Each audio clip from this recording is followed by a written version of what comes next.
क्या सिर्फ जोड़ लगाने से पाइल्स हो जाता है? क्या हर पाइल्स दर्दनाक होता है? क्या पाइल्स सिर्फ बुजुर्गों की बीमारी है? नमस्कार दोस्तों, मैं हूं डॉक्टर अमित कुमार शर्मा, आयुर्वेदिक प्रोक्टोलॉजिस्ट। और इस तरह के बहुत सारे भ्रम, भ्रांतियां और मिथ्स कई लोगों के मन में चलते रहते हैं। हो सकता है आपके मन में भी इनमें से या इस तरह के कोई भ्रम आपके मन में हो। तो आज हम बात करने वाले हैं 5 ऐसे मिथ्स के बारे में, भ्रमों के बारे में जो गलत होते हैं, लेकिन ज्यादातर लोग उनको सही मानते हैं और उनका अनुसरण करते हुए कई बार अपनी बीमारी को बढ़ा लेते हैं, कॉम्प्लिकेट कर लेते हैं। तो पहला भ्रम या मिथ जो है हमारा वो है कि सिर्फ जोड़ लगाने से पाइल्स हो जाता है। ऐसा नहीं है। जोड़ लगाने से पाइल्स होना एक कारण हो सकता है, लेकिन एकमात्र कारण नहीं है। ऐसा नहीं है कि सिर्फ हमने जोड़ लगाया और पाइल्स हो गया।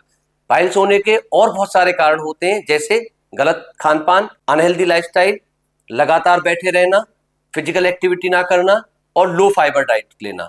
तो इन सारी चीजों से पाइल्स हो सकता है। इसके अलावा प्रेगनेंसी एक बड़ा कारण रहता है। खासतौर पे फीमेल्स में हम देखें, यंग फीमेल्स में, तो प्रेगनेंसी के समय पर पाइल्स आमतौर पर कई फीमेल्स में हो जाता है। तो जोड़ लगाना पाइल्स का एक कारण हो सकता है, लेकिन एकमात्र कारण नहीं होता। दूसरा मिथ है कि पाइल्स सिर्फ बुजुर्गों की बीमारी है। ये बात सही है। ओल्ड एज में जब लोग बुजुर्ग होते हैं तो जो हमारी पेल्विक फ्लोर मसल्स या शरीर की बाकी मसल्स होती हैं उनमें थोड़ा सा शिथिलापन आ जाता है, लेक्सिटी आ जाती है। लेकिन पाइल्स सिर्फ और सिर्फ बुजुर्गों में होती है, ऐसा नहीं है। मैं अपने 20 साल के कैरियर में जितने मैंने पेशेंट्स देखे हैं उनके आधार पर मैं आपको बताना चाहूँ, मेरे क्लिनिक पर लगभग 70 to 80% जो पेशेंट्स होते हैं they are youngsters, young adult. लगभग 25 से 35-40 साल की जो एज ग्रुप है, इसके पेशेंट्स हमारे मैक्सिमम होते हैं। क्योंकि पाइल्स का कारण सिर्फ एज नहीं है। ये एज ग्रुप होता है जो हम यंग एज की बात कर रहे हैं, जिनमें हमारा अनहेल्दी लाइफस्टाइल रहता है, हम अनहेल्दी खाना खाते हैं, हम जंक फूड ज्यादा खाते हैं, मैदा की चीजें ज्यादा खाते हैं, अल्कोहल का सेवन इसमें लोग ज्यादातर करते हैं, नॉन वेजिटेरियन फूड इसमें खाते हैं और पानी की मात्रा का सेवन कम करते हैं। तो ये एक बड़े कारण रहते हैं जो यंग एज में भी पाइल्स को कर सकते हैं। और दूसरा, यंग फीमेल्स में प्रेगनेंसी के टाइम पर भी पाइल्स होने की संभावना रहती है। तो ये भी एक पूरी तरह से मिथ है कि पाइल्स सिर्फ और सिर्फ बुजुर्गों में होता है, यंगस्टर्स में नहीं होता। पाइल्स किसी भी एज में हो सकता है। तीसरा, अगर हम बात करें कि पाइल्स तीखा खाने से होता है, ऐसा सुनकर कई लोग तीखा खाना बंद कर देते हैं, लेकिन ये भी एक मिथ है। तीखा खाने से पाइल्स नहीं होता है। लेकिन हाँ, अगर आपको पहले से पाइल्स है और आप लगातार तीखे और तले हुए पदार्थों का सेवन करते हैं, तो जो आपके पहले के लक्षण हैं उनमें वृद्धि हो सकती है, बढ़ोतरी हो सकती है, जैसे कि जलन होना, जैसे कि ब्लीडिंग होना, जैसे कि पेन होना और एनल रीजन में हैवीनेस या एक डिस्कम्फर्ट सा लगातार महसूस होना। ये तीखा खाने की वजह से बढ़ सकता है।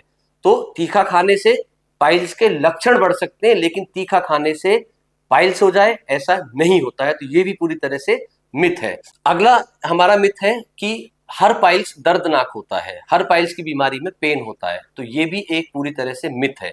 अगर हम पाइल्स की बात करें, यूजुअली हम देखते हैं पाइल्स में 4 स्टेजेस होते हैं। तो जो अर्ली स्टेज पाइल्स होते हैं, जैसे कि पाइल्स का फर्स्ट स्टेज या सेकंड स्टेज की हम बात करें, तो उसमें सिंपली ब्लीडिंग या प्रोलैप्स ड्यूरिंग डेफिकेशन, जो ऑटोमेटिकली मोशन के बाद में अंदर चला जाता है। Even when we need to reduce them manually, यानी हाथ से अभी अंदर करना पड़ता है, तो उस स्टेज तक भी पाइल्स पेनलेस होते हैं। हाँ, ग्रेड 4 अगर पाइल्स है तो उसमें सीवियर पेन पेशेंट को हो सकता है।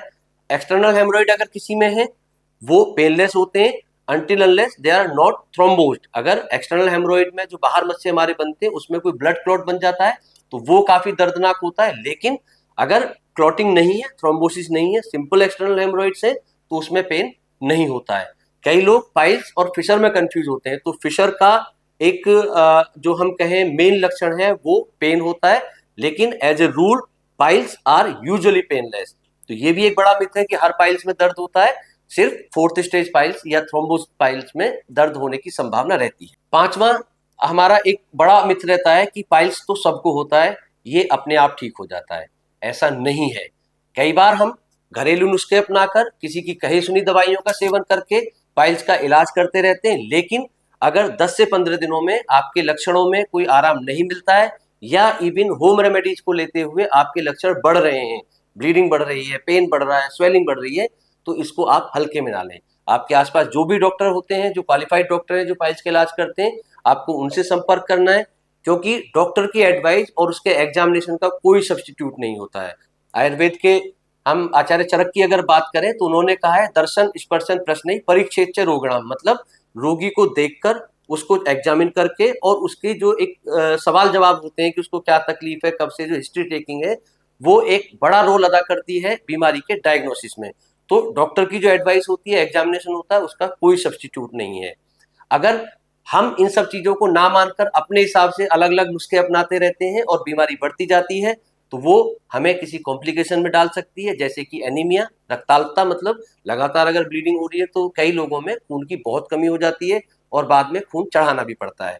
कई बार फिशर अगर ठीक ना हो तो फिस्टुला में या और कई सारे एब्सेस या बीमारियों में कन्वर्ट हो जाता है। तो इन सारे उपायों को, जो हमारे होम रेमेडीज होती हैं, हमने एक सर्टेन टाइम तक हम कहें कि ट्राई करना है। उसके बाद अगर लक्षणों में आराम ना मिले तो आप अपने निकटतम डॉक्टर को दिखाएं, या आप हमसे संपर्क कर सकते हैं Prakash medical centre for piles Indirapuram में, जहां आपको विश्वास और अनुभव दोनों मिलते हैं। कंटेंट अच्छा लगा हो, आपका मिथ बस्ट हुआ हो, तो चैनल को सब्सक्राइब करें, कंटेंट को लाइक करें और शेयर करें। और यदि आपके मन में भी कोई भ्रम है, कोई मिथ है, तो कमेंट करके हमें अवश्य बताएं। अगली वीडियो हम उस पर बनाएंगे। Thank you.